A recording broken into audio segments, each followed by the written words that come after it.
now on KGW News. They were in intense pain after tear gas was used on protesters. I was literally doubling over. And they weren't even part of the protest. More Oregon colleges say students will have to get the COVID vaccine to come back on campus. I would hope for things to be back to normal. Plus, we've seen a lot of strange lights in the sky lately. Now, scientists say all of that stuff in space is making it harder for them to do their job. And big news from the Blazers as fans get to return to the Moda Center. Thank you for joining us here at 11. I'm Laurel Porter, and we begin with a violent 24 hours in Portland. There have been multiple shootings around the metro area, including 2 deadly ones. It's a problem some neighbors say is only getting worse. Catherine Cook reports. The calls came in around 1:30 Wednesday afternoon. Shots fired on the corner of 172nd and Burnside in Gresham. Police found a man lying dead on the ground in the middle of the day. I'm always seeing stuff going on in the neighborhood. Shootings, drive-bys, it's constant. Brianne has lived here 33 years. She says over time, crime has gotten a lot worse, but nothing compares to the last 12 months. There's been more gang violence, more shootings, more vandalisms, break-ins, car thefts. It's gotten a lot worse. Metro-wide, we've seen kind of a jump in numbers. That's putting it mildly. In less than 24 hours, police in the Portland metro area responded to 4 shootings, 2 of them deadly. Just before noon, there was a shooting near North Willamette Boulevard and North Charleston. There, police found a victim dead inside an apartment. Around 5:30 Wednesday morning, police responded to a shooting near Northeast 82nd and Alberta. 1 victim went to the hospital. And around 1 a.m., another shooting. This one near Southeast 162nd and Taylor. 1 person hit by gunfire went to the hospital. It's just spreading our resources really thin. I feel like the stuff that's happening today is a ripple effect from some of the stuff that I've done when I was running the streets. Lionel Irving calls himself a gang veteran. He started an outreach group called Love is Stronger to help young men caught up in criminal activity find a way out. He says we can't become numb to all the shootings or choose not to be part of the solution. And so that's the problem. We're not out here as a community. We just looking back, waiting for the police to arrest somebody or the city leaders to issue out some funds or whatever decisions they're going to make. But that's not, we sitting back waiting while our kids is hitting the pavement. You got to find what your role is. And the bare minimum thing that you can do is pull up on some of these kids and give them a kind word or give them something to think about. Back in Gresham, Brianne is thinking about her neighborhood and last night when she fell asleep listening to the police scanner. But it was the shooting and then another shooting somewhere else. And then I ended up going to bed, but waking up and coming down to this. Catherine Cook, KGW News. On Friday, 15 Oregon counties, including Multnomah and Clackamas, will move out of the extreme COVID risk category and back into high risk. That's because statewide hospitalizations have fallen just enough to put us below the threshold needed for extreme risk. The move relaxes some restrictions on businesses, including allowing indoor dining at restaurants again and raising capacity limits at gyms. While they are grateful for that, they also say it's not as though they're in the clear and completely back to normal either. But I think it's really important to remember there's still a tremendous amount of restrictions in place for fitness facilities and for other businesses. There's a cap of 50 people on the number of people in the gym, no matter what size the gym is. If the gym is 50,000 square feet or 10,000 square feet, there's still a 50-person cap on restrictions in place. I don't know how that policy makes sense. Starting Friday, the Portland Trail Blazers will also have a limited number of fans in the stands for home games again. The Blazers say they will require fans to wear masks unless they're eating and to go through a health screening on their mobile app. The team is not, however, requiring fans to be vaccinated. Portland State University is the latest school that will require the COVID vaccine. The university made that announcement today. As Tim Gordon shows us, the list of colleges requiring the vaccine is growing. The PSU campus is a pretty quiet place these days, but the hope is it will be busier next fall, with vaccinations required for faculty, staff, and students. The move announced Wednesday got high marks on campus. I think it's a good idea. At Portland State University, there's a measles requirement. I think it's definitely a good idea so that most of the school can go back to like the real operation, like everyone can go back to school. That seems to be a running theme for college students we've talked to, starting last week when Washington State University announced its vaccine requirement, followed by the University of Washington on Monday, coming out with similar rules and plans to help get people vaccinated.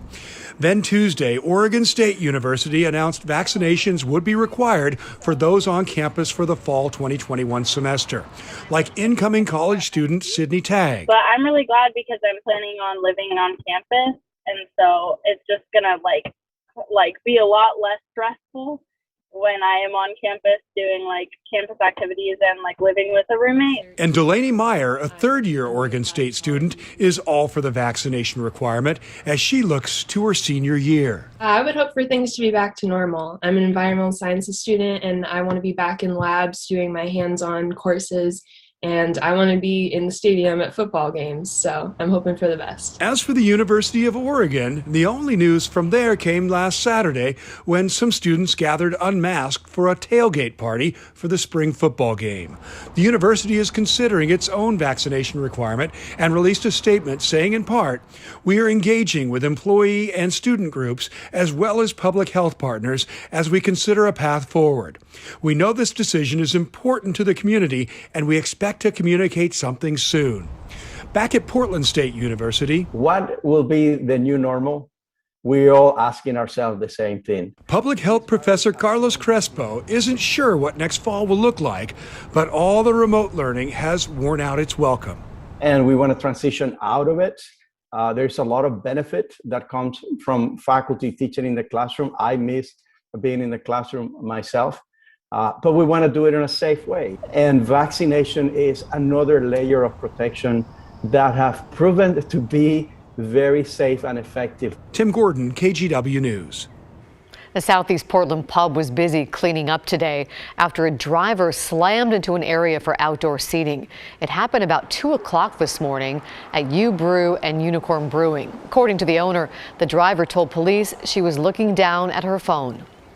2 2x4s came through the windshield of her car, and the officer said when he pulled up he thought it was going to be a much worse scene than it was. So thankfully nobody had any serious injuries as far as I understand. The driver has minor injuries. The owner says the damage is $2,000 to $3,000. Today he started cleaning up and locating temporary seating. Today is National Missing and Murdered Indigenous Persons Awareness Day. It's to honor Native people whose lives have been lost and cases have yet to be solved. People gathered for a vigil at Salmon Street Springs in Portland. It featured a prayer, songs, and speakers.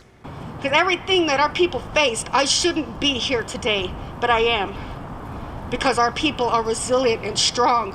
We continue to fight. We are seeds. No matter how many times you try to bury us and burn us, we come back stronger. The Portland City Council issued a proclamation to honor the day. And tonight, as you see here, the Morrison Bridge was also lit in red to raise awareness. A new study is looking at the impact of tear gas on the human body. And we've seen plenty of it during Portland's protests. While Portland police officers haven't used tear gas since last August, federal agents continue to use it today. Kristen Severance talked with researchers about what tear gas can do days or weeks after exposure. I learned a lot about tear gas, or CS gas, doing this story. And what's interesting is most research on what tear gas does to the body has been done on the battlefield, on healthy men. The Portland Police Bureau has not used it since last August. Federal agents still do use CS gas, but you'll remember, week after week, sometimes night after night for several months last year, tear gas was used as crowd control in downtown Portland and in neighborhoods. Thousands of people breathed it in, and many of them never attended a protest or demonstration. These are people who lived or worked nearby, and many of them reported having headaches, brain fog, or changes to their menstrual cycle days or weeks after being exposed to the tear gas. I interviewed 2 women. They told me they had intense pain, cramps, and spotting. Again, they never went to a protest but lived or worked nearby. I mean, this is Portland, where we weren't even salting the roads like 3 or 4 years ago when we had a huge snowstorm because of the environmental impact. So you're worried about the fish and the runoff. How are you not concerned about a poison or what it has on health impacts of the environment? My cycle would get much heavier. I would bleed profusely. The pain was extreme.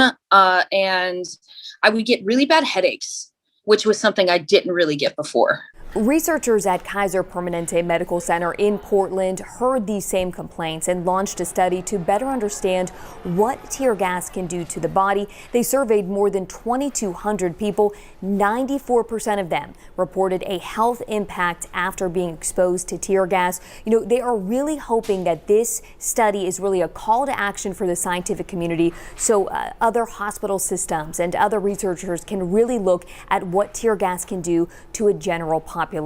We talked to the lead researcher of this study, who is, based here in Portland. You can watch the entire story right now. Just go to KHW.com or to our YouTube channel.